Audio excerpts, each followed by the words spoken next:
কোনো দল মাঝহাবকে সামনে রেখে কারো বদনাম করে কথা বলিনি। আমি বলেছি শতকরা ৯৫ জন বক্তা মিথ্যুক, তবে আমি বলিনি ইনি মিথ্যুক। আমি বলেছি শতকরা ৯৮ জন মুফাসসির মিথ্যুক, তবে আমি বলিনি ইনি মিথ্যুক, এ কথা আমি বলিনি। আপনি যদি বলতে চান যে আমার মুফাসসিরের মিথ্যা কোথায়, তখন আমি আপনাকে পাতায় পাতায় দেখাবো।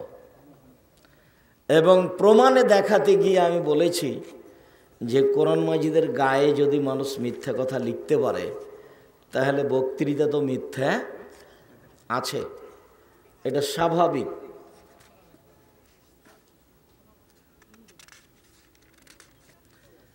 এখানে ছোট্ট করে লেখা আছে দোয়া ও খাতমিল কোরআন, তারপরে ১ পৃষ্ঠা আছে দোয়া ও খাতমিল কোরআন। আমি ৩২ বছর থেকে বলছি যে এটা নবীর দোয়া, প্রমাণ হয়ে গেলে, যেদিন প্রমাণ হয়ে যাবে সেদিন আমি আর বক্তব্য দেব না। ৩২ বছর থেকে বলছি। কোরআন মাজিদের গায়ে যদি মিথ্যা কথা লেখা থাকে, তাহলে বক্তৃতা তো মিথ্যা কথা আছে। মুকসেদুল মমিন বইয়ে একটা হেডলাইন আছে যে অবিবাহিত ছেলেমেয়ের পড়া নিষেধ। এই হেডলাইনটাই ভুল। এখন যে দেখে সেই পড়ে, যে দেখে সেই পড়ে, যে দেখে সেই পড়ে। কিরে, এখানে লেখা আছে কি? তো ওখানে লেখা আছে সফরের পূর্বে স্ত্রী মিলন হলে ছেলে ভ্যাংচা হয়, ভরা পেটে স্ত্রী মিলন হলে ছেলে টেরা হয়, চন্দ্র সূর্য গ্রহণের সময় স্ত্রী মিলন হলে ছেলে ল্যাংড়া হয়। এই হেডলাইনের অধীনে যত কথা আছে সবই মিথ্যে। আমি আমার হায়াত এবং কিয়ামত পর্যন্ত সময় দিয়েছি। আমার হায়াত কিয়ামত, মানে আমি যেদিন মরে যাব সেদিন আমার জন্য কিয়ামত। তবে আরও যারা সঠিক আকীদার মানুষ আসবে তারা এর প্রমাণ করবে। আমি বলেছি কেউ যদি কোরআন শরীফ প্রমাণ করতে পারে তা আমি বক্তব্য দেব না। লিখতে হবে কোরআন মাজিদ, কোরআন কারিম, কোরআন হাকিম, কোরআন ফুরকান, এইগুলো প্রায় ৫৫টি নাম আছে। শরীফ তার মধ্যে নেই। এই শরীফটা এখন দুর্বলভাবে ব্যবহার হচ্ছে। মাজার শরীফ বলছে, মাজার শরীফ। ও তো কবর, মানুষ মরে গেছে, মাটি দিয়েছে, মিটে গেছে, শেষ। কবর ঘেরতে হবে, পাকা করতে হবে, এটা আল্লাহর নবী খুব কঠোরভাবে নিষেধ করেছে। এবং যত পৃথিবীতে উঁচু কবর আছে কেউ যদি ভাঙতে না পারে, ঈসা আলাইহিস সালাম যেদিন আসবেন সেদিন ভেঙে দিবে। কোনো উঁচু কবর থাকবে না, কোনো শুক্র সোর থাকবে না, কোনো মূর্তি থাকবে না। সব ছবি মূর্তি পৃথিবীর ভেঙে দেওয়া হবে। আপনার কবর উঁচুগুলো ভেঙে দেওয়া হবে। সেটা ইরাকে হোক আর ইরানে হোক আর বাংলাদেশে হোক, যেখানে হোক না, সেটা বড় হুজুরের হোক আর মেজ হুজুরের হোক আর ছোট হুজুরের হোক, যারই হোক, টিকবে না, যেহেতু মোহাম্মদ সাল্লাল্লাহু আলাইহি ওয়াসাল্লাম না করে দিয়েছে। তো আমি বলেছি শতকরা ৯৫ জন বক্তা মিথ্যুক, তবে আমি বলিনি ইনি মিথ্যুক। আমি বলেছি শতকরা ৯৮ জন মুফাসসির মিথ্যুক, তবে আমি বলিনি ইনি মিথ্যুক।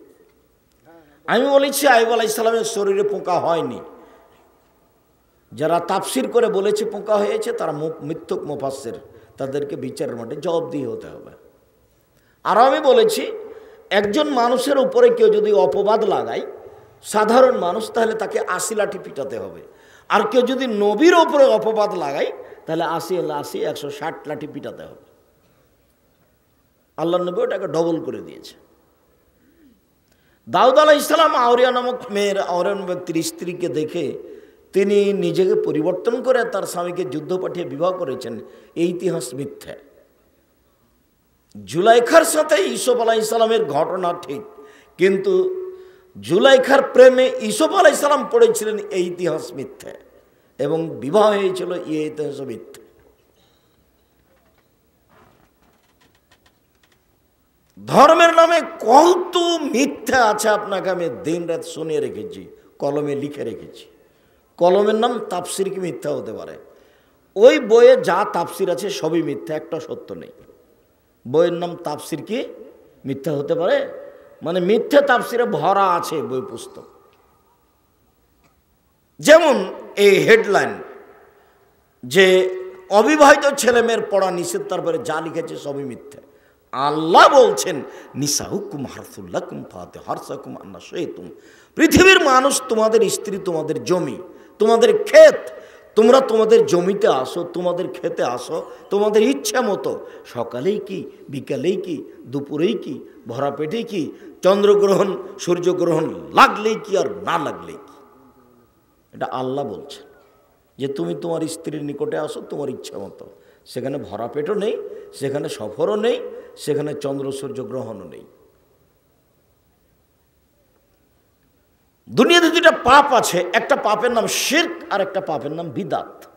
দুটাই মানুষের ধারণায় নেকির কাজ, দুটাই মানুষের ধারণায় নেকির কাজ। গাড়িটা বগুড়া থেকে ছুটেছে ঢাকা যাবে, তো বারবার ড্রাইভার বলছে কন্ডাক্টরকে যে মাজার পেলে দুটা 10টা টাকা দিও। মাজারে 10টা টাকা দিতে কেন বলছে ড্রাইভার? যে মাজারে 10টা টাকা দিলে এই গাড়িটা অ্যাক্সিডেন্ট হবে না, অথচ মাজারে টাকা দিলে শিরক হবে। কিন্তু তার ধারণা এটা ভালো কাজ। বিদাত, এখানে যত দোয়া আছে আশেপাশে এদিক ওদিকে, একটাও দোয়া রাসূলের নয়, যা লেখা আছে সবই বিদাত। ইবাদত রাসূলের কথা ও কর্মের নাম, মানুষ যদি ভালো মনে করে করে, সেটা যদি রাসূল থেকে না হয় তাহলে সেটা কি হবে? বিদাত। সম্মানিত দিনী ভাই বোন, আমি আর দীর্ঘ 32 বছরে আমি কোনোদিন আমার পরিচয় দিইনি।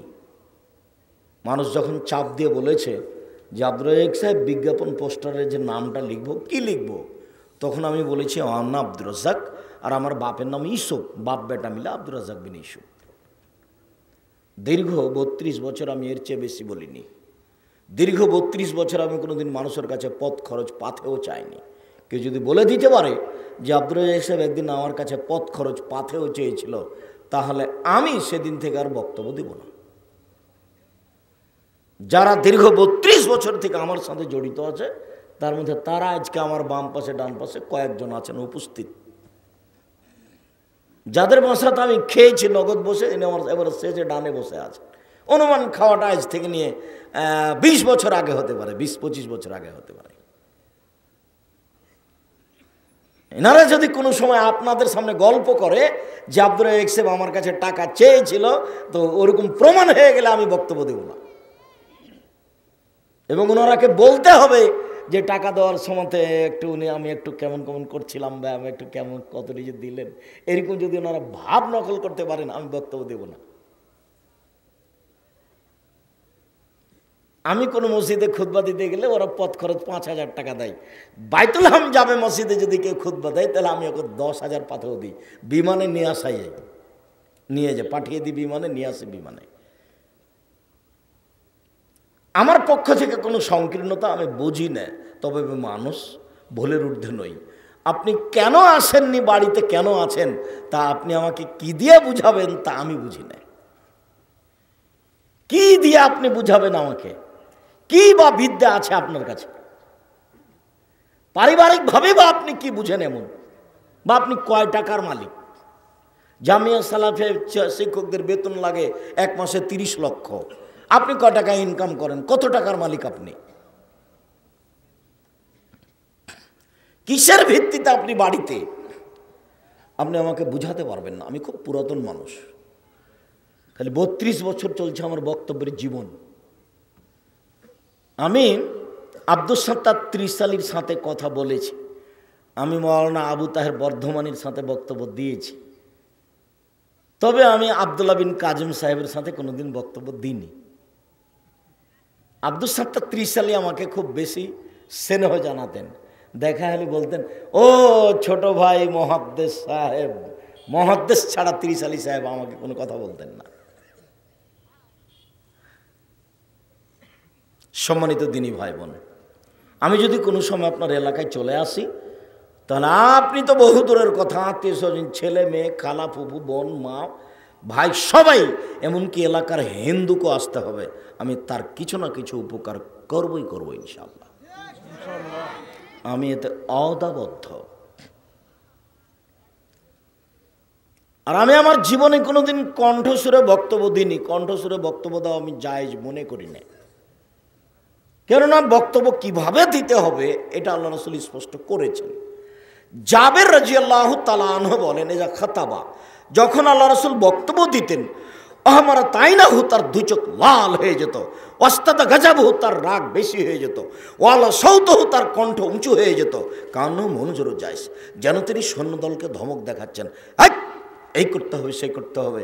এটাই ছিল তার বক্তব্যের গতি। হাদিস বুখারী মুসলিম।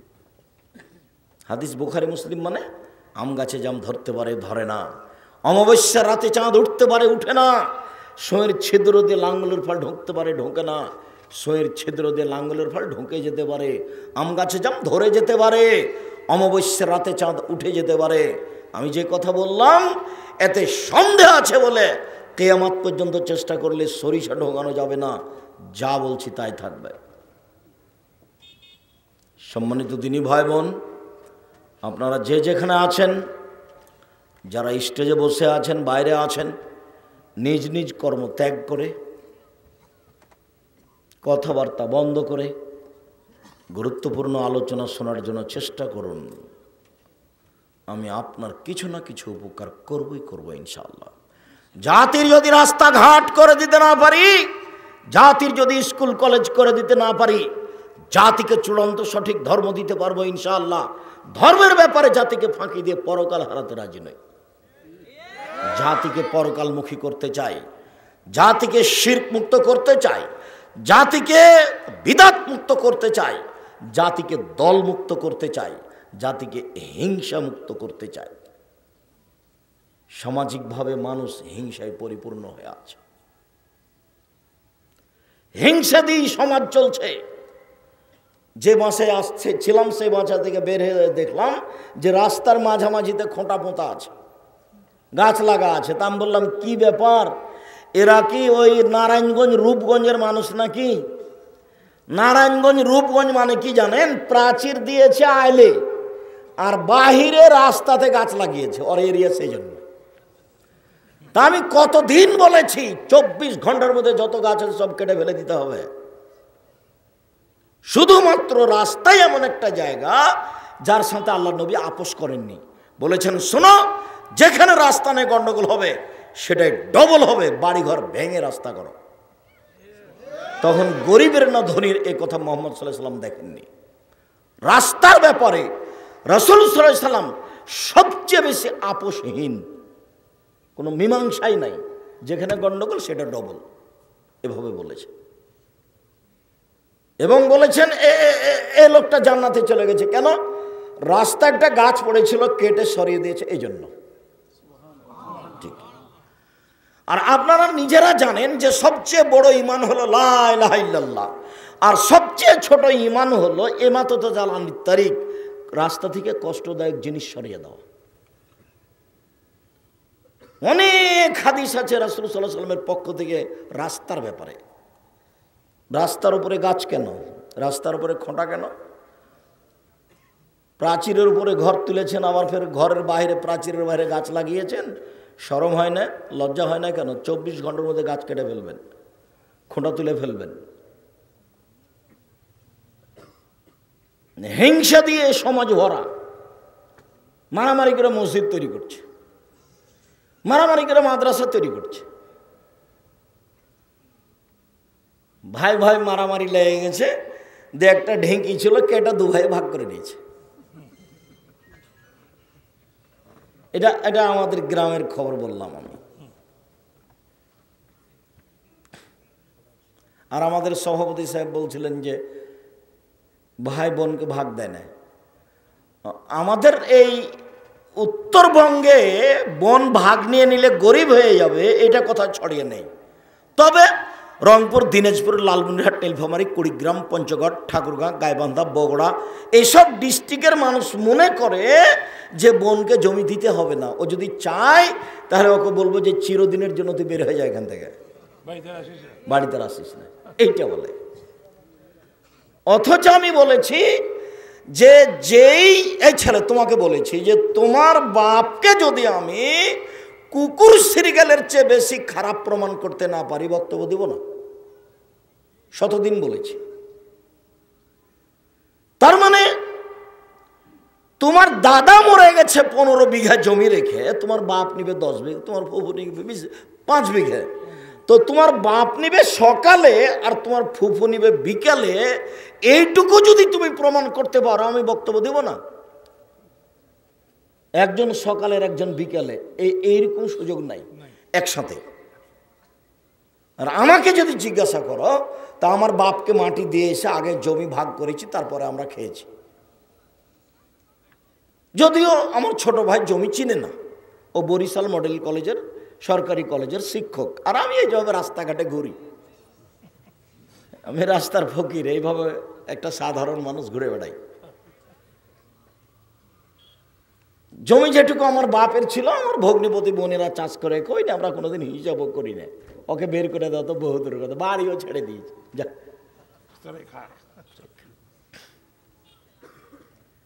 আপনাকে আমাকে পরীক্ষা করতে বলেছি, যদি আমার ভিতরে কিছু দেখা যায় আমি সেটা ছেড়ে দিব। সম্মানিত দ্বীনি ভাই বোন, মহান আল্লাহ বলেন, ওয়াবুদুল্লাহ ওয়ালা তুশরিকু বিহি শাইআ, পৃথিবীর মানুষ তোমরা এক আল্লাহর ইবাদত করো, তার সাথে বিন্দু মাত্র শরীক করো না। ওয়াবিল ওয়ালিদাইনি ইহসানা, বাপ মায়ের সাথে সদাচরণ করো। ওয়াবিদিল কুরবা, নিকট আত্মীয়র সাথে সদাচরণ করো। ওয়াবিদিল কুরবা। অল এতামা, এতিমের সাথে ভালো আচরণ করো। অল মাসাকিন, মিসকিনদের সাথে ভালো আচরণ করো। ওয়াল জারিদিল কুরবা ওয়াল জারিল জুনুব, নিকট প্রতিবেশী ও দূর প্রতিবেশীর সাথে সদাচরণ করো। অসাহেবি বিল জামবে অবনিস সাবিল, চলার সময় গাড়িতে সাথী যে তার সাথে সদাচরণ করো। পথিকের সাথে সদাচরণ করো। পথিক বলেছে, বাড়ি আমার নোয়াখালী, রাজশাহী এসেছিলাম, টাকা হারিয়ে গেছে, দয়া করে আমাকে পথ খরচ দিবেন কি? তখন আপনি বলেন, হ্যাঁ মিথ্যুক, সরে যায় এখান থেকে, মিথ্যা কথা বলছিস কেন? এভাবে বলা যাবে না, সত্য হতে পারে। আপনার মনটা খুব খারাপ, 200 টাকা চেয়েছে, 50 টাকা দিয়ে বিদায় করিয়েন। কোনোদিন তাকে খেপে বিদায় করিয়েন না। আল্লাহ বলছেন যে পথিকের সাথে সদাচরণ করতে হবে। পথিক মানে ও রাস্তায় চলছিল, কিছু দুর্ঘটনা ঘটেছে, আপনাকে তার সহযোগিতা থাকতে হবে, এটা আল্লাহ বলছেন। আপনি তাকে বের করে দিলেন কেন? আপনি তার অন্তরের খবর জানেন না, আপনি তার গায়েব জানেন না, ঘটনা সত্য তো হতে পারে। সম্মানিত দ্বীনি ভাই বোন, আজকের সংক্ষিপ্ত বিবরণ আমাদের এই কয়েকটা কথা নিয়ে। প্রথমে হলো আল্লাহ বলছেন তোমরা আল্লাহর সাথে বিন্দুমাত্র শিরক করো না। পাপের জগতে সবচেয়ে বড় পাপ হলো শিরক। রাসূল সাল্লাল্লাহু আলাইহি ওয়াসাল্লাম বলেন, আকবারুল কাবায়রা সালাসা, সবচেয়ে বড় পাপ হলো আল্লাহর সাথে শিরক করা। দ্বিতীয় মহাপাপ হলো উকুকুল ওয়ালিদান, পিতামাতার অবাধ্য চলা। তৃতীয় মহাপাপ হলো মিথ্যা সাক্ষী দেওয়া। বগুড়া জেলে, চাঁদপুর জেলে 10 বছর 20 বছর থেকে বহু মানুষ আছে, ও নিজেও জানে না আমি কেন জেলে, জজ জানে না ঘটনা কি, উকিল জানে না ঘটনা কি। যে সাজিয়েছে মামলা শুধুমাত্র সে জানে, টাকা দিয়ে সাক্ষী খাড়ো করেছে, সাক্ষী বলছে আমি 2 চোখে মারতে দেখেছি, যার ব্যাপারে বলছে সেদিনও বগুড়াতেই ছিল না, তার নাম মিথ্যা সাক্ষী। পাপের জগতে তৃতীয় মহাপাপ হলো মিথ্যা সাক্ষী। জেনা মহাপাপ, তবে সিরিয়ালে 3 নম্বর নয়। সুদ মহাপাপ, তবে সিরিয়ালে 3 নম্বর নয়। জুয়া মহাপাপ, যেটা আন্তর্জাতিক ফুটবল খেলা চলছে বর্তমান, এটা হলো সবচেয়ে বড় জুয়া। এর চেয়ে জুয়া হিসাবে নিকৃষ্ট আর কোন কাজ আছে তা জানি না। সেদিন বলেছি, আপনার মনে আছে যে পাপের মধ্যে 2টা পাপ আছে যে না করেই পাপী। তার একটা হলো কোনো মহিলা মানুষ যদি সাজগোজ করে পুরুষের পাশ দিয়ে হাঁটে, তাহলে ও ব্যভিচারিণী, ও ব্যভিচারিণী, ও ব্যভিচারিণী। রাসূল সাল্লাল্লাহু আলাইহি ওয়াসাল্লাম কথাটি 2বার 3বার বললেন, অথচ মেয়েটা জেনা করেনি। রাসূল সাল্লাল্লাহু আলাইহি ওয়াসাল্লাম বলছেন ও ব্যভিচারিণী, ও ব্যভিচারিণী, ও ব্যভিচারিণী, অথচ জেনা করেনি।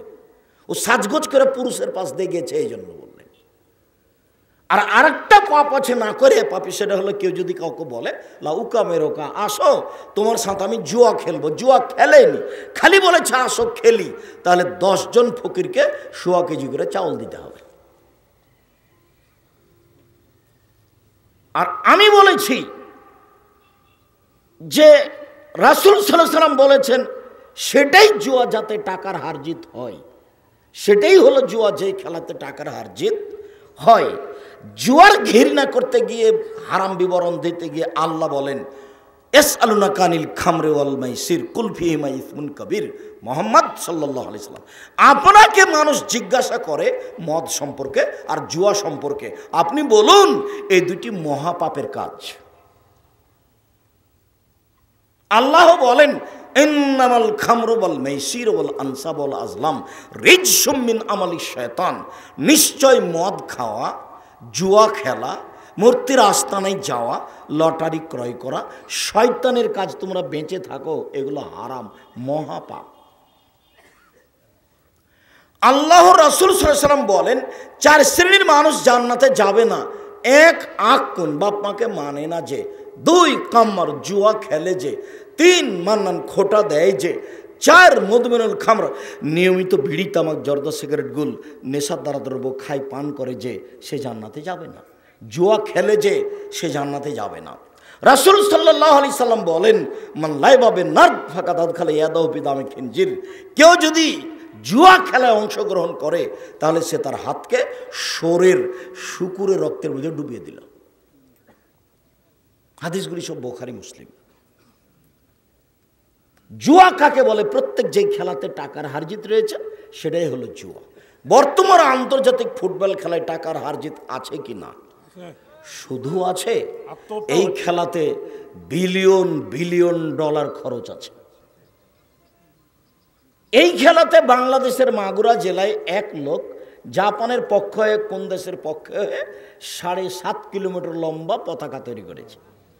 তো এখনো মানুষ না পশু? আমি যখন বললাম, আবার জমি বিক্রি করে, একটা জমি বিক্রি করে, আমি যখন বললাম যে তোমাদের বাড়িতে একটা বিশাল টিভি আছে, তো টিভিতে ল্যাংটা মেয়ে আসছে, তুমি আছো, তোমার বোন আছে, তোমার মা আছে, তোমার বাপ আছে, তোমার ভগ্নিপতি আছে, তোমরা সবাই আছো, তোমার চাচা তো বোনও আছে, সবাই আছো, বলো তো এটা কেমন লাগে? এটি কি মানুষের কাজ?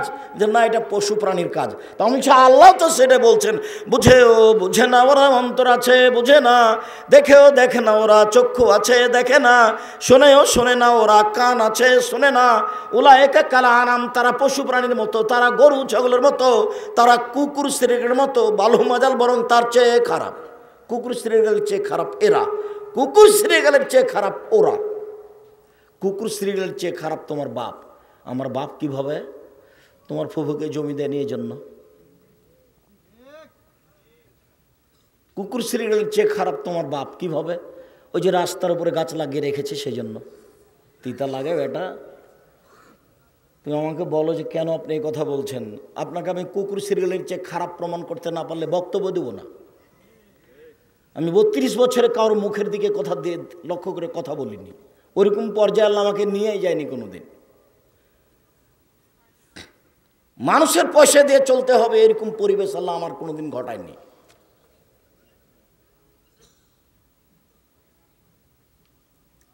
আল্লাহ যেটা বলেছেন সেটা আপনাকে বলতে হবে, এটাই হলো চূড়ান্ত কথা। আল্লাহ আপনাকে বলছেন যে ও পশু প্রাণীর মতো, গরু ছাগলের মতো, ও কুকুর শ্রেণীর মতো, বলেন তার চেয়ে খারাপ। যৌতুক নিয়েছ, হ্যাঁ বগড়া বাড়ি, যৌতুক তো নিয়েছ, তোমার তোকে ভিক্ষা করে খেতে বলেছি। ভিক্ষা করা টাকা দিয়ে চাউল কিনে ভাত খেয়ে এবাদাত কবুল হবে? যৌতুকের টাকা দিয়ে চাউল কিনে ভাত খেয়ে এবাদাত কবুল হবে না। বগড়ায় বাড়ি, পাশের ট্রেন স্টেশন আছে, 2টা পথ, গিয়ে যদি ব্যাগ বকচা লাগেজ তুলে দাও টাকা পাবা, সারাদিন কাজ করো 400-500 টাকা পাবা। আর যদি এটা করতে না পারো, ভিক্ষা চাও ট্রেন স্টেশনে, গ্রামে ভিক্ষা তো দিবে না, বাপ বেটা গিয়ে ভিক্ষা চাও। যৌতুক নিলে কেন? আগামীকাল সন্ধ্যা হতে হতে যৌতুক ফেরত দিতে হবে। আর আমি এইভাবে বলেও আমি তোমাদের কষ্ট দিতে চাইনি যে তুমি তোমার বোনের বিষয় ভাবো আর তুমি তোমার বাপের বিষয়, তোমার বিষয় ভাবো। তোমার বাপ তো তোমার অপেক্ষায় চেয়ে আছে, ছেলের টাকা নিতে হবে, তো তোমার বাপও দিবে তোমার বোনের জন্য, মানে সবাই এখন পশু প্রাণী হয়ে গেছে। মহান আল্লাহ বলেন, আবুদুল্লাহ ওয়ালা তুশরিকু বিহি শাইআ, পৃথিবীর মানুষ তোমরা এক আল্লাহর ইবাদত করো, তার সাথে বিন্দুমাত্র শরীক করো না। পাপের জগতে সবচেয়ে বড় পাপ হলো শিরক। রাসূল সাল্লাল্লাহু আলাইহি সাল্লাম বলেন, লা তুশরিক বিল্লাহি ওয়া ইন কুতিলতা ওয়া হুরিকতা, জুলুম করে জ্বালিয়ে দেওয়া হলে জ্বলে যাও, শিরক করো না। হত্যাকারী জুলুম করলে, হত্যা করলে নিহত হয়ে যাও, শিরক করো না। শিরক এমন একটা পাপ যার ক্ষমা বিচারের মাঠে নেই, বাকি সব ক্ষমা আছে। শিরক এমন একটা পাপ যার ক্ষমা বিচারের মাঠে নেই, সব পাপেরই ক্ষমা আছে। 1 মিনিট এটুকু বলে নিয়ে আমরা ধারাবাহিকভাবে আগাচ্ছি।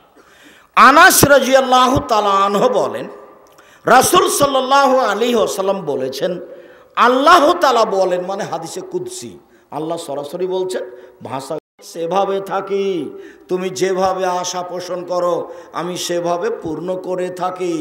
ফাস্তাগফারতানি, তুমি আমার কাছে ক্ষমা চাইলে ক্ষমা করে দিব। ওয়ালা উবালি, আমি পরোয়া করি না তুমি কত বড় পাপী, আমি পরোয়া করি না তুমি কত বড় পাপী। তুমি যেভাবে ডাকো আমি সেভাবে থাকি, তুমি যেভাবে আশা পোষণ করো আমি সেভাবে পূর্ণ করে থাকি। ইয়াবনা আদম লা বালাগাত যুনুবুকা আনার সামায়ে, আদমের ছেলে মেয়ে শোনো, তোমাদের পাপ বেশি হতে হতে যদি আকাশে লেগে যায়, পাপ আর পাপ, ফাস্তাগফারতানি, এরপরে যদি তুমি আমার কাছে ক্ষমা চাও ক্ষমা করে দেব। বলো উবালি, আমি পরোয়া করি না তুমি কত বড় পাপী, তুমি যেভাবে ডাকো আমি সেভাবে থাকি, তুমি যেভাবে আশা পোষণ করো সেভাবে আমি পূর্ণ করে থাকি, আমি পরোয়া করি না তুমি কত বড় পাপী। আদম সন্তান মনে রেখো, এই পর্যন্ত দুনিয়ায় বিচারের মাঠে যেদিন তোমরা আমার সামনে উপস্থিত হবে, পাপ নিয়ে আকাশ জমিন পরিমাণ পাপ, সেদিন আমি বলবো, ইয়াবনা আদম লা আতাইতানি বিকরাবিল খাতায়া সুম্মা লাকিতানি লা তুশরিক বি শাইআ লা আতাইতুকা বিকরাবিহা মাগফিরা। আজকে তোমরা উপস্থিত হয়েছে বিচারের মাঠে আকাশ জমিন পরিমাণ পাপ নিয়ে, আমিও সেই পরিমাণ ক্ষমা নিয়ে উপস্থিত হয়েছি। যদি শিরক না থাকে, তোমার যেই পরিমাণ পাপ আমার সেই পরিমাণ ক্ষমা, তোমার যেই পরিমাণ পাপ আমার সেই পরিমাণ ক্ষমা, তোমার পাপ যত আমার ক্ষমা তত, তোমার পাপ যত আমার ক্ষমা তত। যদি শিরক না থাকে, শিরক করে মারা গেলেও জাহান্নামে যাবে, শিরক মুক্ত অবস্থায় মারা গেলেও জান্নাতে যাবে। উত্তরবঙ্গের লোক শিরক কম করে, নোয়াখালী, ফরিদপুর, চট্টগ্রাম, সিলেট, বরিশাল এসব ডিস্ট্রিক্টের মানুষ শিরক বেশি করে। ভারত, বাংলাদেশ, পাকিস্তানের মানুষের শিরকের অবস্থা হলে এই, মানুষে বলে বন্যা চলেছে বিপদ সীমার উপর দিয়ে, মানুষে বলে ঝড় বৃষ্টি চলেছে বিপদ সীমার উপর দিয়ে, আসলে তা নয়। ভারত, বাংলাদেশ, পাকিস্তানে শিরক চলেছে বিপদ সীমার উপর দিয়ে। দেশ ট্রাভেলস ঢাকা থেকে রাজশাহী আসছে, সন্ধ্যার সময় আলো দিয়ে দিয়েছে। আমি বললাম, এই ছেলাই সুপারভাইজার শোনো, আলো দিলে কেন? আমার বস বলেছেন সূর্য ডুবার সাথে সাথে আলো দিতে হবে, তাই দিলাম। ও, বস কি হিন্দু নাকি? সূর্য ডুবার সাথে সাথে আলো দেয় হিন্দু, সূর্য ডুবার সাথে সাথে আলোকে দেয় হিন্দু। এদেশ শিরক দিয়ে ভরা, বিদেশি ষড়যন্ত্রে, ইহুদি খ্রিস্টানদের নীতিতে এরা আরো শিরকে ডুবে আছে। এই ছেলে আন্তর্জাতিক খেলায় 1 নম্বর হলো বিলিয়ন ট্রিলিয়ন ট্রিলিয়ন ডলার টাকা খরচ আছে। 2 নম্বর হলো হাততালি আছে। ইহুদি খ্রিস্টানদের নীতি হলো হাততালি দেওয়া, মোহাম্মদ সাল্লাল্লাহু আলাইহি ওয়াসাল্লাম এটাকে নাকচ করেছে। 3 নম্বর হলো যে যৌতুক ফেস্টন সারা পৃথিবীতে আছে, বিশাল পর্দার, তাতে কত টাকার কাপড় লেগেছে। 4 নম্বর হলো সারা পৃথিবীর মানুষ যত পতাকাতে কাপড় কিনে পতাকা করেছে, এতে কত টাকা খরচ আছে। 5 নম্বর হলো সারা পৃথিবীতে যে টিভি চলছে, এ ব্যাপারে ঘন্টার ঘন্টা, তাতে কত কারেন্ট খরচ আছে। 6 নম্বর হলো দিন রাত মানুষ বসে বসে সময় কাটাচ্ছে, অর্থ সম্পদের ক্ষতি করছে, এতে কত টাকার ক্ষতি আছে। 7 নম্বর হলো সব সময় মুখামুখি, একজন আর একজনের বিরুদ্ধে কথা বলছে।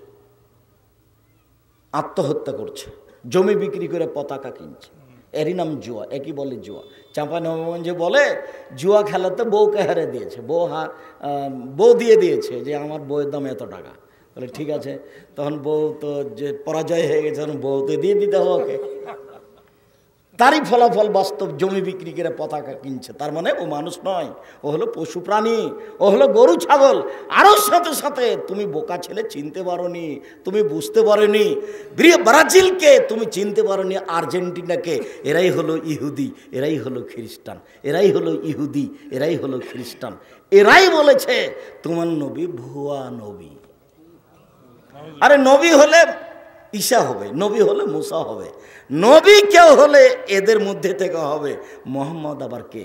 সেই দিন জর্জ বুশ ইরাকের সাথে যুদ্ধ শুরু করলে বলেছিল ক্রুসেড যুদ্ধ, এটা ধর্মীয় যুদ্ধ। বুশ জয় হয়েছে ধর্মীয় যুদ্ধে, এটাও জাতিকে দেখিয়েছে। আমরাই সঠিক দিনের উপরে আছি, মুসলমান এরা ভুয়া নীতির উপরে আছে। বোকা ছেলে, তুমি তো জানো না একে। এ যদি তোমাকে পায়, তুমি তো তার পতাকা তোমার মোটর সাইকেলে দিয়ে চালাচ্ছ, তোমাকে পেলে 2 বালতি পায়খানা তোমার মাথার উপরে চাপিয়ে 2টা লাথি দিবে। তারই নীতিতে তোমার মাথাতে চুল ছাতা হয়ে আছে, চতুর্দিক চাঁচা আছে।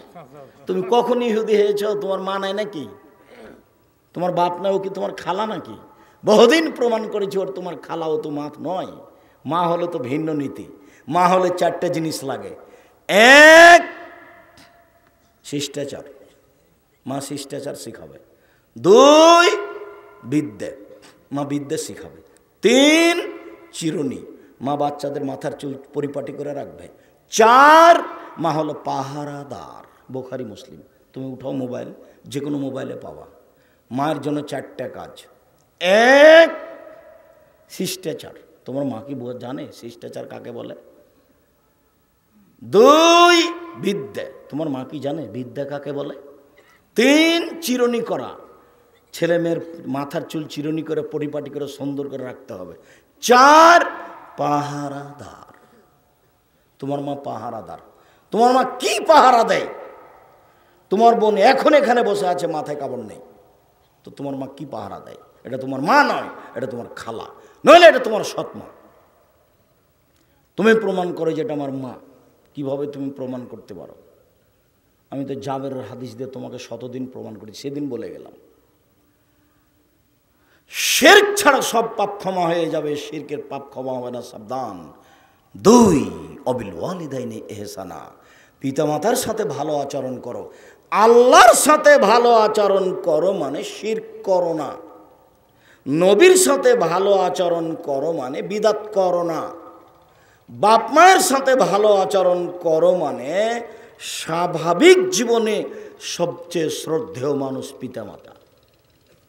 4 শ্রেণীর মানুষ জান্নাতে যাবে না, তার 1 শ্রেণীর মানুষ বাপকে মানে না, যে মাকে মানে না। যে একজন লোক রাসূলের সামনে এসে বলছে, আল্লাহর নবী, আমার বাপ মা আমার কাছে কি পায়, আমি আমার বাপ মার কি করতে পারি? তখন আল্লাহ রাসূল বলছেন, বলো কি তোমার বাপ মা তোমার কাছে কি পায়? মানে হুমা জান্নাতুকা নারকা, তারাই 2জন তোমার জাহান্নাম, তারাই 2জন তোমার জান্নাত। বাপ মা তোমার জাহান্নাম, বাপ মা তোমার জান্নাত, ওরাই তোমার জাহান্নাম, ওরাই তোমার জান্নাত। বাপ মা তোমার জাহান্নাম, বাপ মা তোমার জান্নাত। আল্লাহ বলছেন তোমরা বাপ মায়ের সাথে ভালো আচরণ করো।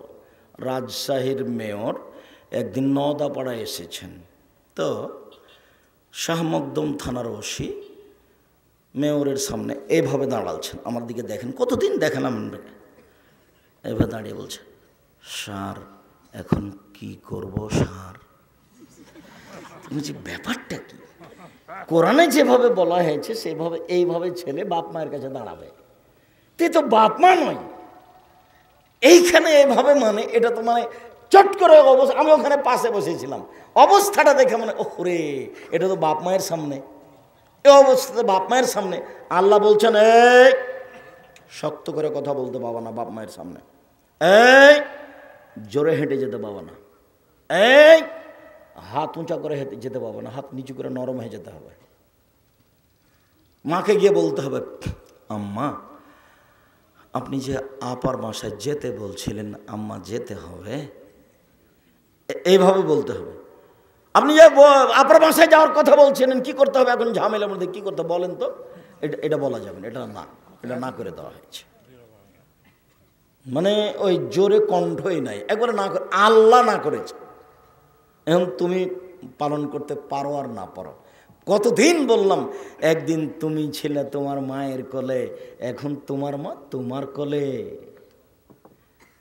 তোমার মা আদর করে একদিন বলছিল যে এভাবে, অত পেশাব করিস কেন রে, এটা জায়েজ, আদর করে তোমার মা বলছিল। এখন ছোট বাচ্চার পেশাব সহজ, পায়খানা সহজ। এবার মা পেশাব পায়খানা করে ঘর ভর্তি করেছে, বিছনা ভর্তি করেছে, একটু আদর করে সম্মান করে ধমক দিয়ে কিছুই বলা যাবে না। হ্যাঁ, একটু চিন্তা ভাবনা করা যায় না, কেউ বাড়িতে নেই, এগুলো পেশাব পায়খানা কি করেছেন আপনি, এটা বলা যাবে না। এসে যদি আপনি বলেন আপনার স্ত্রীকে, আমার মাকে তুমি দেখোনি কেন, তখন আপনার স্ত্রী বলছে তোমার মাকে তুমি দেখো গা, তোমার মা আমাকে অকথ্য ভাষায় গালি দেয়। তোমার মাকে দেখতে হবে মানে আপনার মা অকথ্য ভাষায় গালি দেয়, এ কথাও ঠিক। যা বলে সবই উল্টা। আর এখন শুধু মেয়ের ছেলে মেয়েকে দেখে, আপনারগুলো দেখে না।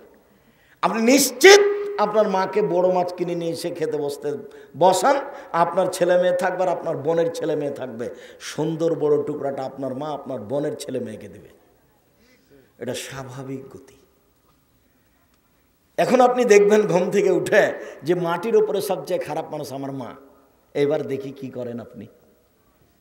পরিস্থিতি যতই উল্টা হোক, এই শব্দ নিষেধ, এটা নিষেধ। কত উপরে তাকে আমি ভাষা দিয়ে বুঝাতে পারবো না। আল্লাহ নিজের কাছে নিয়ে চলে গেছেন, বাপ মাকে নিজের কাছে নিয়ে চলে গেছে।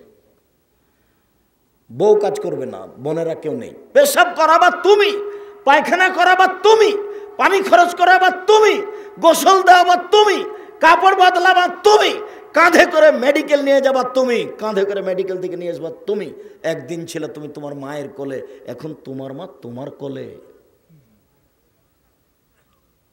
শিশুকে যেভাবে তুমি আদর করেছো, তোমার মা তোমাকে যেভাবে আদর করেছে, তার চেয়ে বেশি, কোটি গুণ বেশি শ্রদ্ধা জানাতে হবে তাকে। যা বলছে সবই উল্টা। দেখি কি করেন আপনি। যা বলছে মুখ দিয়ে সবই উল্টা। একবার আপনার মুখের উপর আপনার বউকে গালি দিচ্ছে, অমুকের বাচ্চা অমুক, তুই সর এখান থেকে। এখন আপনার স্ত্রীর খারাপ থাক আর না থাক, থাকতেও পারে নাও থাকতে পারে, এর নাম বাপ মায়ের সেবা। খুব কঠিন, এটা নাম পরীক্ষা, খুব কঠিন। আপনি সকালে দেখবেন যে সবচেয়ে খারাপ মানুষ আমার মা, এরকম মনে হবে।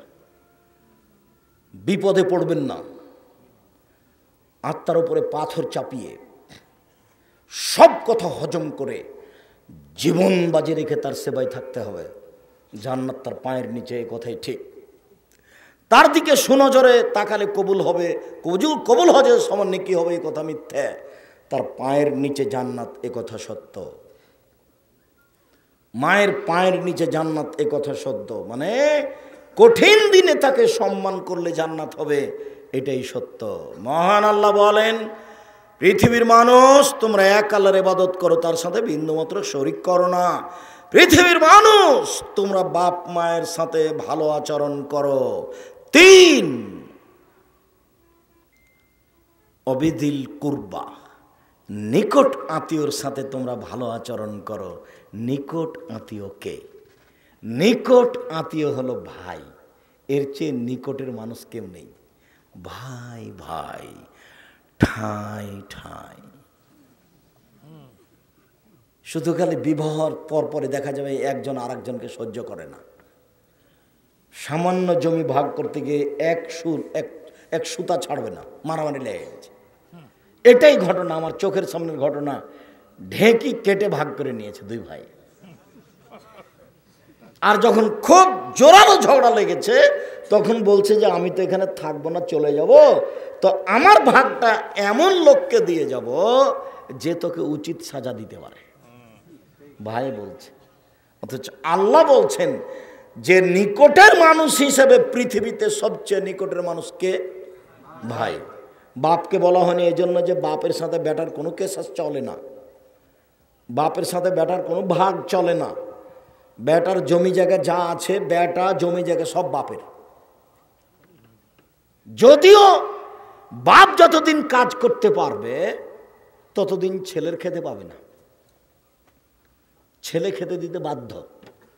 তবে শরীয়তে কাউকে বসে খেতে দিবে না। এই জন্য আল্লাহ বলছেন ইদা নুদিয়া লিসসালাহ ফাসাউ ইলা যিকরিল্লাহ ওয়াদারুল বায়া, যখন আজান দেওয়া হবে জুমার দিনের, তখন তোমরা ক্রয় বিক্রয় ব্যবসা বাণিজ্য ছেড়ে দিয়ে তাড়াতাড়ি আসো সলাত আদায় করতে। ফাইজা কুজিয়াতিস সলাত, যখন সলাত শেষ হয়ে যাবে ফান্তাসিরু ফিল আরজ, তাহলে তোমরা তাড়াতাড়ি জমিতে নেমে যাও, জমি চাষ করো, দোকান খোলো, ব্যবসা বাণিজ্যে নেমে যাও। এবারে হাতে হাতে বসে থাকার দিন জুমার দিন নয়, বসে থাকার দিন শনিবার নয়, বসে থাকার দিন রবিবার নয়। না বুঝতে পেরে মানুষ বুঝেছে বসে থাকার দিন জুমার দিন। তখন সরকার বলেছে আরও একদিন শনিবার, 2 দিন। তখন আরবি সরকার দুবাইরা বলেছে আরও একদিন, 3 দিন। চাঁপাই নবাবগঞ্জের ভাষাতে বলে যে বসে খেলে রাজার ভান্ডার খায়, মানে শেষ হয়ে যাবে। দিন রাত কাজ করতে হবে। আল্লাহ বলছেন দিন রাত, দিন রাত মানে সব সময়, রাতে তো ঘুমাবে। দিন রাত কথাটার জোর দেওয়াতে বলা হয়েছে। মাগরিবের পরে খেয়ে নেবে, এসার পরে ঘুমিয়ে যাবে, এটা জরুরি নীতি। রাত 3টায় উঠতে হবে, রাত 10টা বাজতে বাজতে ঘুমিয়ে যেতে হবে সবকে। একরাহুল কালামা বাদাল এশায়ে, এশার সালাতের পরে আল্লাহ নবী কথা বলা ঘৃণা করতেন। একরাহুল নওমা কাবলাল এশায়ে, এশার সালাতের পূর্বে ঘুমিয়ে যাওয়াকে আল্লাহ নবী ঘৃণা করতেন। এশার সালাতের পরে জরুরি ধর্মীয় কোনো কথা ছাড়া কোনো কথা চলবে না, টিভি চলবে না, গল্প চলবে না, বদনাম চলবে না, আপনার কোনো রাষ্ট্রীয় কোনো কথা চলবে না, ধর্মীয় বিষয় ছাড়া কোনো কথা নেই। এখনও ঘুমিয়ে যাবে, রাত 3টায় উঠবে। রাত 3টায় উঠে আকাশের দিকে লক্ষ্য করে সূরা আলে ইমরানের শেষ 5 আয়াত, শেষ রুকুর প্রথম 5 আয়াত পড়বে। যদি কিছুই না পারে তাহলে বলবে লা ইলাহা ইল্লাল্লাহু ওয়াহদাহু লা শারীকা লাহু লাহুল মুলকু ওয়া লাহুল হামদু ওয়া হুয়া আলা কুল্লি শাইইন কাদির ওয়া সুবহানাল্লাহি ওয়া আলহামদুলিল্লাহি ওয়া লা ইলাহা ইল্লাল্লাহু আল্লাহু আকবার ওয়া লা হাওলা ওয়া লা কুওয়াতা ইল্লা বিল্লাহ রব্বিগফিরলি। তাহলে সব পাপ ক্ষমা হয়ে গেছে। এরপরে যদি ভালো না লাগে তাহলে হাত তুলে দোয়া করবেন। হাত তুলে দোয়াটা হাত মিলেও থাকতে পারে, হাত ফাঁকাও থাকতে পারে। হাত উঠানোর কথা এসেছে, তবে মিললে থাকবে না ফাঁকা থাকবে এ ব্যাপারে রাসূল সাল্লাল্লাহু আলাইহি ওয়াসাল্লাম কিছু বলেননি। যদি আপনি চান তাহলে এইভাবে কাঁধ সামনাসামনি, আর যদি বলেন এখনই দিতে হবে তাহলে হাত মাথার উপরে চলে যাবে। হাত উঁচু করে বলতে হবে আপনি খুব বিপদে পড়েছেন, এভাবে বলেন। হাত একবার পূর্ণ উঁচু করে যাতে করে বকলের শব্দটা দেখা যায়, বুখারী মুসলিমের হাদিস। আর বলার পদ্ধতি হলো আগে ইসমে আজম পড়তে হবে। ইসমে আজম মানে আল্লাহুম্মা ইন্নী আসআলুকা বিআন্নাকা আনতাল্লাহ লা ইলাহা ইল্লা আনতাল আহাদুস সামাদুল্লাযী লাম ইয়ালিদ ওয়া লাম ইউলাদ ওয়া লাম ইয়াকুল লাহু কুফুয়ান আহাদ। এটা হলো ইসমে আজম। আব্দুর রাজ্জাক সাহেব এত বড় দোয়া তো মুখস্থ নেই, তাহলে ইউনূস আলাইহিস সালামের দোয়া, সেটা হলো ইসমে আজম। লা ইলাহা ইল্লা আনতা সুবহানাকা ইন্নী কুনতু মিনাজ জালিমিন। বলে এটা তো ভালো হয় নাই, তাহলে সূরা ফাতিহার প্রথম 3 আয়াত আলহামদুলিল্লাহি রাব্বিল আলামিন আর রহমানির রহিম মালিকি ইয়াউমিদ্দিন। এ হলো প্রশংসা। সত্তা হলো প্রশংসা প্রিয়। প্রশংসা না করলে কিছু পাওয়া যায় না। মানুষই তো প্রশংসা চাই। আপনাদের ইনি ধনী মানুষ গ্রামের, সকালে গিয়ে যদি বলেন ভাই 5,000 টাকা দেন তো আমার ছেলের হাত ভেঙে গেছে, কে রে তুই? জি, টাকা আমার কাছে রেখে গেছিস নাকি? আর যদি বলেন আমি আপনাকে অনুরোধ করে বলছি আমার ছেলের হাত ভেঙে গেছে, আপনি তো গরিবের প্রতি খুব দয়া করেন, সবাই আপনার কথা বলে, আপনার কথা আমি জানি আপনি দিবেন আমাকে, আপনি ফিরাবেন না, 5,000 টাকা দেন, আমি খুব বিপদে। সেই তো কি যে করি, আচ্ছা দেখি একটু পরে আয় তো। এমনি প্রশংসা করলেন তো ঠান্ডা হয়ে আছে। মানুষের কুমার আল্লাহ হচ্ছেন এর চেয়ে কোটি গুণ বেশি প্রশংসা প্রিয়, খালি প্রশংসা খুশি। যখন বলবেন আলহামদুলিল্লাহ তখন উনি বলবে হ্যাঁ ঠিক হয়েছে, ঠিক হয়েছে। বলো কি বলবে? ঠিক হয়েছে এবার। আর যদি চান তাহলে আরো খুশি হবে। আল্লাহ নবী বলছেন লাইসা শাইউন আকরামু ইনদাল্লাহি মিনাস সাওয়ালে। আল্লাহর কাছে চাওয়া কাজটা যত প্রিয়, কোনো কাজ তার কাছে তত প্রিয় নয়।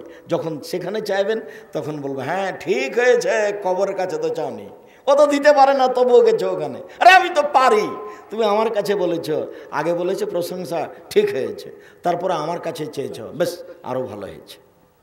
আল্লাহ নবী বলছেন, মানলাম ইয়াসালিল্লাহ ইয়াকযাব আলাইহি, যে আল্লাহর কাছে চায় না আল্লাহ তার উপরে অসন্তুষ্ট হন, যে আল্লাহর কাছে চায় না আল্লাহ তার উপরে অসন্তুষ্ট হন।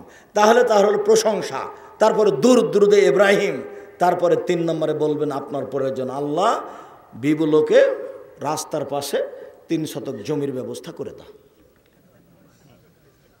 আল্লাহ আমাকে একটা বড় ব্যবস্থা করে দেয়, বড় ব্যবসা, টাকা পয়সার অভাব নাই আল্লাহর কাছে, আপনার চাইতে কোনো ত্রুটি আছে?